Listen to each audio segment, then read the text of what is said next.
मित्रों, आज हम हैं पश्चिम उत्तर प्रदेश के जिला गाज़ियाबाद के ग्राम दुहाई में और किसानों के बीच बैठ के चर्चा कर रहे हैं। हमारे साथ भारतीय जनता पार्टी पश्चिम उत्तर प्रदेश के क्षेत्रीय मंत्री मयंक गोयल जी। आज हम उनसे जानेंगे कि ये किसान विधेयक जो सरकार लेके आई है, ये कितना किसानों के लिए लाभकारी है, इसमें क्या किसानों का नुकसान है। सीधी चर्चा किसानों के बीच भाजपा के एक वरिष्ठ नेता के द्वारा। ग्राम दुहाई से गाज़ियाबाद के प्रगतिशील किसानों के बीच चर्चा करने के लिए अब हम स्वागत करते हैं भारतीय जनता पार्टी के नेता श्री मयंक गोयल जी का। मयंक जी, आपका बहुत बहुत स्वागत है। बहुत बहुत धन्यवाद, आपका भी स्वागत है। मयंक जी, आज हम चर्चा के लिए जो यहाँ एकत्रित हुए हैं, विषय है किसान विधेयक जो भारतीय जनता पार्टी की सरकार लेके आई है। हम जानना चाहते हैं इसका इतना विरोध क्यों हो रहा है। जब से भारत आजाद हुआ, इतने वर्षों से किसान के हाथों को जकड़ा हुआ था। भारत आजाद हुआ, जय जवान जय किसान का नारा तो लगा, परंतु क्या किसान की स्थिति सुधर पाई? मोदी जी ने संकल्प लिया 2014 में आने के बाद में 2022 तक किसान की आय को दुगना करेंगे। किसान की आय को दुगना करने के लिए आप किसान को चैरिटी देंगे, किसान को छोटा समझेंगे या किसान को कुछ आप दे देंगे, ऐसी कोई बात नहीं है।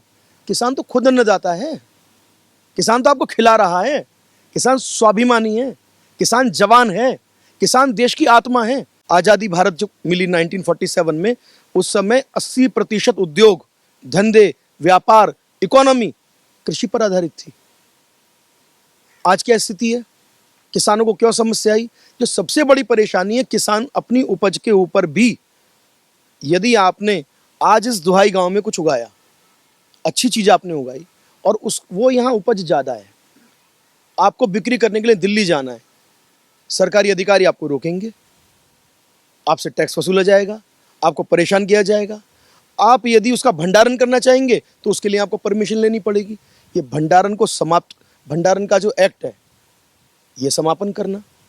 इसके साथ साथ में यदि आपको किसी भी प्रदेश में, दूसरे प्रदेश में ही नहीं, पूरे भारत के अलावा पूरी दुनिया में भी आपको अपनी उपज बेचनी है, चाहे तिलहन हो और चाहे दलहन हो, उसके लिए मुक्त कर दिया गया। ये एक ऐसा शुभ दिन है, एक ऐसा शुभ कल्याणकारी एक्ट है किसानों के लिए कि किसानों के हाथों को खोला गया है और किसान आज अपनी मर्जी से कोऑपरेटिव भी बना पाएंगे और अपनी मर्जी से जहां चाहेंगे अपने माल को उचित कीमत देकर बेच पाएंगे। एक ऐसा कल्याणकारी एक्ट किसानों के हित में और पूरे देश के हित में आया है। हम सब इसका अभिनंदन भी करते हैं और सभी के लिए ये लाभप्रद भी है। यानी आप कह रहे हैं कि आपकी सरकार तूफान से कश्ती निकाल के लाई है, तो फिर जो उस कश्ती में सवार हैं उनको कष्ट क्यों हो रहा है? उनको क्या समस्या हो रही है कि वो प्रदर्शन कर रहे हैं और सड़कों पे उतर रहे हैं, लाठी खाने को भी मजबूर हैं? झूठ बोलना और बरगलाना ये विपक्ष का काम है और मोदी जी पर व्यक्तिगत प्रहार करना, क्योंकि जिन्होंने ठेकेदारी की, लंबे समय तक देश पर शासन किया, देश को, देश के सभी किसानों को, नौजवानों को, गरीबों को दलने का काम किया और खुद करोड़पति अरबपति बन गए, स्विस बैंकों में अपने अकाउंट खोले। आज उन लोगों को यह बर्दाश्त नहीं हो रहा कि गरीब माँ का बेटा, एक किसान का बेटा, एक देश को प्यार करके, देश के लोगों से संवेदनशील होकर देश के लिए, किसानों के लिए कुछ कर रहा है। उनकी लोकप्रियता इस चरम सीमा पर पहुंच रही है। उस लोकप्रियता से परेशान होकर विपक्ष अपना झूठा एजेंडा स्थापित करना चाह रहे हैं और ये झूठ लंबा चल नहीं पाएगा, क्योंकि चाहे वो गरीब हो, चाहे वो किसान हो, चाहे वो जवान हो, चाहे वो सैनिक हो, चाहे वो व्यापारी हो, जब सबका कल्याण होता दिखेगा, जब सबका लाभ होता दिखेगा, तो ये जबरदस्ती का जो विरोध है और जो विरोध करने वाले लोग हैं, मैं चुनौती देना चाहता हूं कि आए बताएं कि कोई किसान है, सीधी डिबेट कर लें, बता देंगे किसान का इसमें क्या नुकसान है। हाँ, किसान का लाभ हो रहा है, तुम्हारा वोट बैंक खराब हो रहा है। मोदी जी का आप कितना भी विरोध कर लो, खूब करो, पर देश के किसानों का विरोध करोगे, जनता माफ नहीं करेगी। एक बात तो समझ आती है कि ये जो बिल आया, ये अध्यादेश आया जून 2020 में, जून 2020 में जो अध्यादेश आया, उस अध्यादेश को लेके जून, जुलाई, अगस्त तक कोई विरोध कहीं दिखाई नहीं दिया देश में। लेकिन अब जैसे हम देख रहे हैं कि पिछले कुछ महीने से जैसे संसद में उसको पेश किया गया, तब समस्या हुई, ये देखने में आता है। लेकिन ये कुछ इंगित करता है, कुछ इशारा करता है। इसके बारे में आपका क्या कहना है? आप क्रोनोलॉजी समझिए। कुछ लोग ऐसे हैं जो कहते हैं भारत माता की जय, वंदे मातरम, सबका साथ सबका विकास, एक भारत श्रेष्ठ भारत। दूसरी ओर लोग खड़े हैं, भारत तेरे टुकड़े होंगे इंशाअल्लाह इंशाअल्लाह। दूसरी ओर एक विचारधारा खड़ी है, वो कह रहे हैं कि अफजल हम शर्मिंदा हैं, तेरे कातिल जिंदा हैं। तो वो जो विचारधाराओं की लड़ाई है वो आमने सामने है। यही वो लोग हैं जिन्होंने सीएए के नाम पर, सिटीजनशिप अमेंडमेंट एक्ट आया, इन्होंने पहले विरोध कर दिया और रोटियां सेकनी प्रारंभ की। भारत को धर्म के नाम पर, मजहब के नाम पर बांटने के लिए पूरी ताकत लगाई और भोले भाले लोगों से कहा गया कि आपको भारत से बाहर फेंका जाएगा। आज समझ में आ गया कि अमित शाह जी, गृह मंत्री जी ने एक बात रखी, माननीय मोदी जी कानून लेकर आए, उस कानून के द्वारा कोई दिक्कत किसी एक आदमी को नहीं हुई, तो अब नया पछल्ला छोड़ो, क्योंकि वो रोटियां सेकनी बंद हो गई, वो झूठा चूल्हा था वो बंद हो गया, तो नया चूल्हा लगा दो। क्योंकि देश को विभाजित करना, देश में आग लगाना, ये इनका काम है। और अब चुनाव सामने नजर आ रहे हैं, बिहार का चुनाव है, वहां चुनाव में बड़ी संख्या में किसान हैं, तो बरगलाने के लिए कोई और विषय तो है नहीं, तो चलो आवाज दो, में क्या नया झंडा उठा लिया। ये तो रही भारतीय जनता पार्टी के एक नेता की जुबानी। लेकिन चलते हैं उन अपने किसान भाइयों, अन्नदाता के पास, जिनको लेके ये विषय इतना गर्म है, ये दूध उफान पर है। आइए जानते हैं सीधे उन्हीं से। हम देख रहे हैं पश्चिम उत्तर प्रदेश का किसान उद्वेलित है, वो सड़कों पे है, लाठी खा रहा है, प्रदर्शन कर रहा है। किस लिए कर रहा है, मतलब समझना चाहते हैं एक ऐसे किसान से जो खुद प्रगतिशील है और अपनी कृषि को नए नए आयाम दे रहा है। आप बताएं कि वो क्यों प्रदर्शन कर रहा है इस बिल के बाद? ऐसा है, कुछ लोगों की एक तो राजनीतिक जो जमीन थी वो खिसक गई, उसको वापस लेने के लिए उन्होंने झूठा प्रचार शुरू किया और कुछ लोगों को पैसा देके अपनी तरफ, जो लोग किसान भी नहीं है या जो लोग कुछ राजनीति से उससे जुड़े हुए हैं या किसी संगठन से जुड़े हुए हैं, उनको पैसा देके उनको तोड़ लिया, उनसे हाय हल्ला मचवा रहे हैं और कुछ नहीं है, बस ये। तो आपका कहना है कि जो ये प्रदर्शन हो रहे हैं ये राजनीतिक हैं? क्या किसान का इसमें इन्वॉल्वमेंट नहीं है? किसान इसमें स्वयं सहभागिता नहीं कर रहा? इसमें किसानों का, कुछ किसान तो हैं जो मान के चलिए आप, जो राजनीतिक दलों से जुड़े हुए हैं वे तो हैं, बाकी आम जनता नहीं है, कोई भी नहीं है, आम किसान कोई नहीं है। या तो वो लोग हैं जो किसी राजनीतिक दल से, विपक्षियों से जुड़े हुए हैं, या वो हैं जो पैसा लेकर चल रहे हैं संगठन, बस ये है, और कोई कारण नहीं है। किसानों को कोई दिक्कत नहीं है इस बिल से। यानी आपका कहना है कि जो प्रदर्शन हो रहे हैं वो सब प्योर राजनीतिक हैं और जो किसान उसमें इन्वॉल्व हैं वो भी राजनीतिक हैं। विरोध प्रदर्शन राजनीतिक है और राजनीतिक पार्टियां किसानों को, जो किसान उनकी पार्टियों से जुड़े हुए हैं, उनको लेकर प्रदर्शन कर रहे हैं, माना। लेकिन कुछ बिंदु फिर भी अनसुलझे हैं, कुछ ऐसे प्रश्न हैं जो किसान को खटकते हैं, जो किसान को असहज करते हैं। आइए आगे बढ़ते हैं, चर्चा को आगे बढ़ाते हैं, जानते हैं कि वो क्या बिंदु हैं जिनसे किसान असहज है इस बिल को लेके। आप बताएंगे कि एमएसपी को लेके क्या दुविधा है आपके मन में? एमएसपी क्या है, ये क्यों आप इसको लेके इतने परेशान लगते हैं? असल में है क्या कि किसान वर्ग जो विरोध प्रदर्शन कर रहा है, इसका मेन कारण एक छोटा सा बिंदु है। जो विधायक, जो कृषि मंत्री हैं वो कुछ और बोलते हैं, प्राइम मिनिस्टर साहब कुछ और बोलते हैं। तो इसलिए जो है कि ये एमएसपी, प्राइम मिनिस्टर साहब तो बोलते हैं एमएसपी यथा रेगुलर बना रहेगा, लेकिन कृषि मंत्री साहब ने अपना कोई स्टेटमेंट ऐसा नहीं दिया, न बिल में एंट्री किया।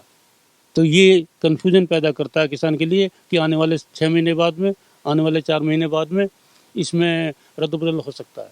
अगर लिखा होता तो कोई ऐसी प्रॉब्लम नहीं होती। ये विरोध है किसान। मिनिमम सपोर्ट प्राइस जो सरकार निर्धारित करती है किसानों के लिए, किसानों की उपज का एक न्यूनतम समर्थन मूल्य, उसको लेकर किसानों में बहुत भ्रांति है। और जैसा अभी हमारी बात हुई मांगे राम जी से, उनके मन में भ्रांति है। गृह मंत्री कुछ और कहते हैं, प्रधानमंत्री कुछ और कहते हैं। जानते हैं भारतीय जनता पार्टी के नेता जो हमारे बीच में है वो क्या कहते हैं। जी बताएं। जैसा कि भी कहा गया एमएसपी, मिनिमम सपोर्ट प्राइस माननीय प्रधानमंत्री जी ने जब स्वयं स्पष्ट कर दिया, और माननीय प्रधानमंत्री जी नरेंद्र मोदी जी भारत के नहीं दुनिया के सबसे बड़े नेता हैं, और पूरे भारत के एक एक नागरिक को उनके ऊपर भरोसा है। उन्होंने कह दिया कि एमएसपी मिनिमम सपोर्ट प्राइस का इस अध्यादेश और इस एक्ट से कोई लेना देना नहीं है, जैसा था यथावत वैसे ही चालू रहेगा। और मैं जानकारी के लिए सभी को बता दूं आपके माध्यम से कि पिछले वर्ष की तुलना में 32.5% एमएसपी बढ़ाया गया और 1,32,000 करोड़ रुपए का भुगतान अभी तक किसानों को, हमारे माननीय अन्नदाताओं को दिया जा चुका है, और इसमें किसी प्रकार की कोई कटौती नहीं होगी। आप ये बात सभी किसानों से पूछ सकते हैं कि आज भी एमएसपी चल रहा है और आगे भी चलता रहेगा। अनुबंध कृषि को लेके कुछ कहना चाहते हैं जगपाल जी, और इनकी कुछ मन में शंकाएं हैं, जानेंगे जगपाल जी से कि क्या वो कहना चाहते हैं अनुबंध कृषि को लेके। जी जगपाल जी। देखिए, अगर यदि कंपनियां इस तरीके से माल खरीदती है वो तो ठीक है, लेकिन किसान तो इसमें फंस जाएगा। मान लीजिए किसान जो है कुछ बोना चाहता, कोई जौ बोना चाहता है, कोई गेहूँ बोना चाहता है, कोई गन्ना बोना चाहता है, कोई धान बोना चाहता है, और वो कंपनी आकर के पूरे गांव को एक खरीद करके वो बोआ देगी, किसान तो घाटे में जाएगा। किसान है क्या मिलेगा? किसान तो स्वतंत्र है, उसे स्वतंत्र ही रहना चाहिए। अपनी मर्जी से जो चाहे वो बोले वह, जो चाहे वो उगा ले वह। जगपाल जी का कहना है कि अन्नदाता स्वतंत्र है कि वो जो अपनी इच्छा से चाहे बोए, उगाए और अपनी इच्छा से उसको बेचे। लेकिन इसको लेके जो अनुबंध कृषि का कॉन्सेप्ट है वो कुछ भिन्न है। जानेंगे मयंक गोयल जी से कि उनका इस विषय में क्या कहना है। जगपाल जी ने बहुत महत्वपूर्ण प्रश्न उठाया है और मैं इसको बहुत स्पष्ट करना चाहता हूं, ये प्रश्न अब तक क्यों नहीं आया।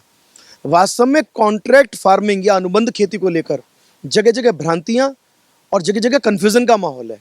ये बिल्कुल स्पष्ट है कि किसान की 1 इंच जमीन भी कहीं नहीं जाने वाली।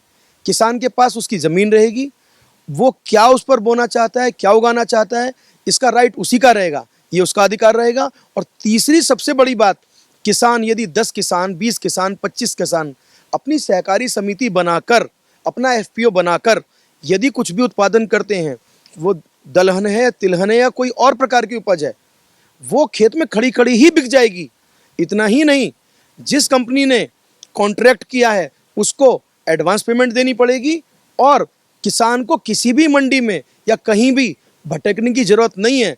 जो अन्नदाता किसान है उसके लिए सबसे बड़ी खुशहाली यही है कि उसकी उपज का उसको पूरा मूल्य मिल जाए, और यदि मूल्य नहीं देगा तो अभी तक दंड की व्यवस्था नहीं थी। यदि कोई भी कॉन्ट्रैक्ट करने के बाद में उससे पीछे हटेगा तो उसको दंडित किए जाने का भी, कठोर दंड दिए जाने का भी इस एक्ट में प्रावधान है। यानी अनुबंध कृषि में किसान किसी का बंधक नहीं है, वो स्वतंत्र है अपनी फसल के लिए, उसके दाम के लिए भी। और हमारे पास कुछ प्रश्न और आ रहे हैं, मैं उनके पास जाता हूं। आगे बढ़ते हैं चर्चा को आगे बढ़ाने के लिए। जी सर, जैसा कि आप बोल रहे हैं कि अनुबंध खेती में हम सभी किसानों के लिए बड़ा फ़ायदा होगा, तो मैं ये पूछना चाहता हूँ आपसे कि जिस भी कॉन्ट्रैक्टर से हमारा ज़मीन के जो हमारी फसल होगी उसके प्रति जो भी कॉन्ट्रैक्ट हमारा होगा, और उसके बीच में कोई प्राकृतिक आपदा आ जाती है, जैसे बारिश पड़ती है या ओले आ जाते हैं और हमारी फसल ख़राब हो गई, तो उसके लिए हमारे और कॉन्ट्रैक्टर के बीच में क्या प्रावधान होगा? आपका शुभ नाम? मेरा नाम विपनेश चौधरी। विपनेश जी ने सवाल किया कि फसल के नुकसान की क्या गारंटी या उस पे क्या किसान के प्रति संवेदना है। मयंक जी जवाब देंगे इसके लिए, क्या उनके खजाने में है, क्या सरकार ने प्लान किया है, सोचा है। ये जो किसान अध्यादेश है इस विषय पर मौन है, परंतु माननीय मोदी जी के नेतृत्व में 2014 में सरकार आने के बाद में बिल्कुल स्पष्ट किया था प्रधानमंत्री फसल बीमा योजना। और प्रधानमंत्री फसल बीमा योजना में अभी तक प्रावधान जो कांग्रेस और पूर्ववर्ती सरकारों ने किया हुआ था वो ये था, अतिवृष्टि या ओलावृष्टि में 50% से अधिक यदि फसल खराब होती है तो ही उस फसल का पैसा, उसके नुकसान की भरपाई या क्षतिपूर्ति सरकार करती थी। परंतु आज प्रधानमंत्री फसल बीमा योजना ये कहती है कि यदि अतिवृष्टि या ओलावृष्टि या सूखा या किसी और कारण से किसान का 35% उपज भी खराब होती है तो उसकी पूरी की पूरी भरपाई किसान की जो फसल बीमा योजना है माननीय प्रधानमंत्री नरेंद्र मोदी जी ने जो लागू की है वो यथावत लागू रहेगी। तो किसान की मेहनत का पैसा, किसान की पसीने की उसकी कमाई जो है, यदि किसी भी कारण से उसका नुकसान होता है तो प्रधानमंत्री फसल बीमा योजना से पूरा का पूरा उसका पैसा उसके अकाउंट में जाएगा ही। इसमें कोई भ्रांति, इस बिल से कोई मतलब नहीं इस बात का है। बिल्कुल स्पष्ट करना चाहता हूँ कि जो पैसा है किसान का उसको मिलना ही मिलना है, उसमें कोई ये भ्रांति नहीं रहनी चाहिए कि उसको पैसा नहीं मिलेगा। यानी आपका कहना है कि जो किसान की फसल है जो बर्बाद हो जाएगी खेत में अगर किसी ओलावृष्टि या किसी भी ऐसे कारण से, तो सरकार उसको मुआवजा देगी, उसके बदले पैसा देगी। लेकिन क्या व्यवहारिक स्तर पे ऐसा हो पाता है? किसान की पीड़ा ही ये है कि उसकी फसल जब बर्बाद हो जाती है तो उसका कोई माई बाप नहीं रहता है। वो समय चला गया जब राजीव गांधी जी कहते थे कि हम 1 रुपया भेजते हैं और 85 पैसा बीच में निकल जाता है, 100 रुपये में से 85 रुपये दलाल खा जाते हैं या बाकी लोग खा जाते हैं। आज वो जमाना है कि किसान सम्मान निधि 2000 रुपये नरेंद्र मोदी जी के यहाँ से चलते हैं, अकाउंट दबाते हैं वो, और सीधा किसान के अकाउंट में वो 2000 रुपये, आप पूछो इन लोगों से, आता है कोई बीच में कटता है पैसा? सीधे वो पैसा आता है। इसका अर्थ क्या है कि आज डायरेक्ट बेनिफिट ट्रांसफ़र, ये जो डीबीटी चालू किया और उससे पहले पूरी दुनिया की सबसे बड़ी वित्तीय स्कीम चलाई जिसमें जनधन अकाउंट के द्वारा लाखों नहीं करोड़ों लोगों के अकाउंट खोल दिए गए। और आज जो भी समस्या या जो भी पैसा या जो भी अनुदान राशि है उसके लिए किसी को धक्के खाने की जरूरत नहीं है। डायरेक्ट पेमेंट ऑनलाइन माध्यम से, बैंक के माध्यम से किसानों को हो ही रही है और आगे भी होगी। किसान सम्मान निधि के रूप में किसानों के अकाउंट में सीधे सरकार से पैसा आ रहा है, ऐसा भारतीय जनता पार्टी के नेता कह रहे हैं। किसान इस बारे में क्या कह रहे हैं ये जानना बहुत आवश्यक है। जी, आपका क्या कहना है? आपके अकाउंट में पैसा आता है? हाँ जी, आ रहा है पैसा। किसानों के अकाउंट में डायरेक्ट किसान सम्मान निधि आ रही है, एक राशि आ रही है सरकार की ओर से, ऐसा यहाँ सभी ने समर्थन किया है। लेकिन भंडारण को लेके भी बहुत शंकाएं हैं, बहुत ऐसे विषय हैं जो किसानों को कचोट रहे हैं। किसान जिसको लेके भ्रमित है, अभी स्थिति स्पष्ट नहीं है। जानते हो क्या चाहते हैं, क्या जानना चाहते हैं? ये भंडारण की छूट जो नहीं दी है किसानों को, ये देनी चाहिए सबको, क्यों नहीं दी? इंद्रपाल जी का कहना है कि किसानों को भंडारण की पूर्ण छूट नहीं दी गई है। इसके बारे में जानते हैं भाजपा नेता से कि वो क्या कहते हैं, किसानों को छूट नहीं दी गई है, ऐसा क्या प्रावधान रखा गया है इस बिल में, जानते सीधे उनसे। अब ये देखिए क्या कह रहे हैं। वास्तव में असेंशियल कमोडिटी एक्ट जो कांग्रेस सरकार ने बनाकर किसानों को परेशान करने का, उत्पीड़न करने का काम किया था, वो समाप्त कर दिया, उसका एग्जिस्टेंस ही समाप्त हो गया। यानी कि आपकी कोई भी उपज, कोई भी उत्पादन किसी भी प्रकार का और किसी भी सीमा तक आप चाहे कोल्ड स्टोरेज में रखिए, चाहे अपने यहाँ गोदाम बनाकर रखिए। और सच्चाई क्या है, कुछ राजनेता जिनका मैं नाम नहीं लेना चाहता, उन्होंने लाखों करोड़ों रुपए प्रति माह रेंटल कमाते थे गोदामों से, और किसान मजबूर था उनके यहाँ अपना सामान रखने के लिए। आज किसान अपना भंडारण करे, अपना स्टोरेज करे, जब चाहे तब बेचे, जितना चाहे उतना बेचे, जहाँ चाहे वहाँ बेचे। ये सबसे महत्वपूर्ण है। और इसीलिए मैं स्पष्ट करना चाहता हूँ कि कोई भी परिस्थिति हो, किसान को भंडारण करने के लिए किसी से पूछने की आवश्यकता नहीं है। आवश्यक वस्तु अधिनियम के अंतर्गत अब किसी प्रकार की खेती उपज से हटा दिया गया है। हाँ, कोई ऐसी अपवाद स्वरूप परिस्थिति हो सकती है, कोई युद्ध आ गया या कोई आपदा आ गई, तो उस समय मजबूरी में वो लगाया जाएगा, अन्यथा उसको अब बिल्कुल अस्तित्व विहीन कर दिया गया है। भंडारण को लेके जो किसानों के मन में भ्रांति है उसका कुछ समाधान हमारे पास आया। भारतीय जनता पार्टी के नेता मयंक गोयल जी ने बताया कि भंडारण किसान के लिए एक शस्त्र के रूप में है, उसको प्रोटेक्ट करता है, उसकी सुरक्षा के लिए है कि वो अपनी उपज को भंडारण करके और उसका सही मूल्य ले सकते हैं। अगला प्रश्न जानते हैं आपसे, एक बार लेते हैं क्या प्रश्न आपका आ रहा है। जी, आपका क्या कहना है? मेरा नाम है रविंद्र कुमार। हमारे पास में बाजरा 500 कुंटल है, एमआरपी रेट पे बिक नहीं रहा, मंडी में ले जाएं तो 1000 रुपये का रेट है वहाँ पे, तो इसमें क्या व्यवस्था की गई है गवर्नमेंट ने? रविंद्र कुमार जी का प्रश्न है कि मंडी समिति में जब ये जाते हैं अपना सामान लेके, माल लेके, अपनी उपज लेके, अपनी महीनों की कमाई लेके, जब ये ट्रॉली ट्रैक्टर से लाद के वहाँ ले जाते हैं तो इनको उसका उचित मूल्य नहीं मिलता। इनकी फसल को निकृष्ट भाव से देखा जाता है और उसका वो मूल्य नहीं मिलता जो ये अपेक्षा करके यहाँ से जाते हैं, या जो सरकार द्वारा निर्धारित मूल्य है। इसमें भारतीय जनता पार्टी के नेता का क्या जवाब है, एकदम जानते हैं उनसे। बहुत व्यवहारिक प्रश्न पूछा रविंद्र जी ने। जो उपज का मिनिमम सपोर्ट प्राइस है, उसका न्यूनतम समर्थन मूल्य है, वो देना ही पड़ेगा और सरकार को देंगे, सरकार के द्वारा उसका डायरेक्ट अकाउंट में पैसा आ जाएगा। अब तक क्या परेशानी थी? यदि आपने जो भी उत्पादन किया है, जो भी आपकी उपज है, उसमें आप मंडी समिति के अधीन थे। चंद व्यापारी, चंद मीडिएटर ही उस पूरी की पूरी उपज का कब्जा करके अपने हिसाब से बहुत मोटी धनराशि मुनाफे के रूप में लेते थे। परंतु अब कोई मंडी समिति का ऐसा हस्तक्षेप नहीं रहेगा कि नहीं उनको ही देना है। ये अब प्रायोरिटी हो जाएगी किसान की। जैसा कि मैंने पहले कहा कि किसान आज़ाद हो रहा है, जय जवान जय किसान का नारा चरितार्थ हो रहा है। किस प्रकार कि किसान के हाथ खुल गए। वो चाहेगा मंडी समिति को देगा, वो चाहेगा सरकार को बेचेगा, वो चाहेगा एक्सपोर्ट करेगा, वो चाहेगा दूसरे राज्य में बेचेगा। उसको कहीं से कोई परमिशन लेने की ज़रूरत नहीं है। और ये परेशानी थी, इस परेशानी को दूर करने के लिए ही एक ये इतना शानदार एक्ट किसान के कल्याण के लिए आया है। जैसा कि माननीय मोदी जी ने स्वयं स्पष्ट किया है कि किसान के कल्याण के लिए, किसान की उपज का सही दाम उसको मिले और किसान का संरक्षण हो सके। जैसा कि उन्होंने संसद में भी कहा, किसान को स्वतंत्र करना है और किसान को संपन्न करना है। 2022 तक किसान की, अन्नदाता की जो आय है उसको दुगना करना लक्ष्य है, एक संकल्प है। और यदि किसान संपन्न होगा, यदि हमारी कृषि संपन्न होगी, यदि हमारा अन्नदाता प्रसन्न होगा, तो ही देश हमारा विश्व गुरु बन पाएगा।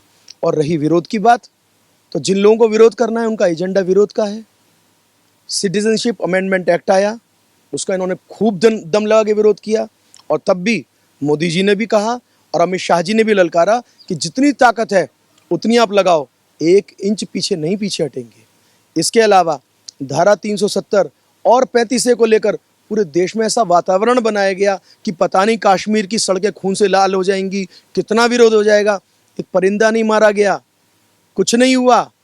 धारा 370 और 35A समाप्त हो गई। सिटीजनशिप अमेंडमेंट एक्ट कहा था लाकर रहेंगे, लाकर रहे। इतने दिनों से चलने वाला राम जन्मभूमि का मुद्दा आज यदि समाप्त हो गया तो उसको लेकर भी कुछ चंद लोग विरोध जता रहे हैं। और ट्रिपल तलाक को लेकर कानून बना, हमारी मुस्लिम बहनों के पक्ष में कोई बात आई तो भी इन कट्टरपंथियों ने और भारत विरोधियों ने विरोध किया। आज किसान के लिए, किसान के सम्मान के लिए, किसान के कल्याण के लिए और भारत को एक नई ऊंचाई पर ले जाने के लिए मोदी जी ने ये नया जो किसान बिल लेकर आए हैं, इसका स्वागत यहाँ सभी तमाम किसान कर भी रहे हैं। केवल यहाँ नहीं, पूरे भारत में सम्मान हो रहा है।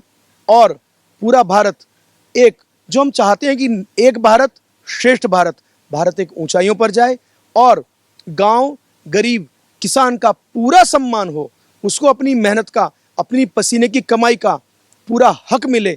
इसके लिए जो ये बिल है, इसका मैं समर्थन भी करता हूं और मोदी जी का अभिनंदन करता हूं। और यहाँ जितने भी सब लोग हैं, आप सभी से प्रार्थना करना चाहता हूं कि बताएं इसको और स्पष्ट करें जाकर। इससे पहले भी आपने कुछ ऐसे विषयों को उठाया है जिसमें समाज के बीच में बड़ी भ्रांतियां थीं, तो आप उस विषय को लेके आए और समाज के बीच में अपनी पार्टी का और अपना पक्ष रखा। आज भी यहाँ पे जो उपस्थित किसान हैं सब आपकी बात से सहमत हैं और जो केंद्र की सरकार है, मोदी जी की सरकार है, उसमें अपना पूरा विश्वास भी रखते हैं, जैसा मुझे आज परिचर्चा से लगा। तो आशा है आप आगे भी इसी तरह जनता से अपनी कनेक्टिविटी, अपना संवाद बनाए रखेंगे और उनके समाधान लेके बार बार उनके समक्ष आते रहेंगे। आपकी राजनीतिक पारी की मैं शुभकामनाएं देता हूं। सभी किसान भाइयों को मैं धन्यवाद देता हूं आज इस कार्यक्रम में आने के लिए और इस परिचर्चा को सफल बनाने के लिए सभी का बहुत बहुत धन्यवाद।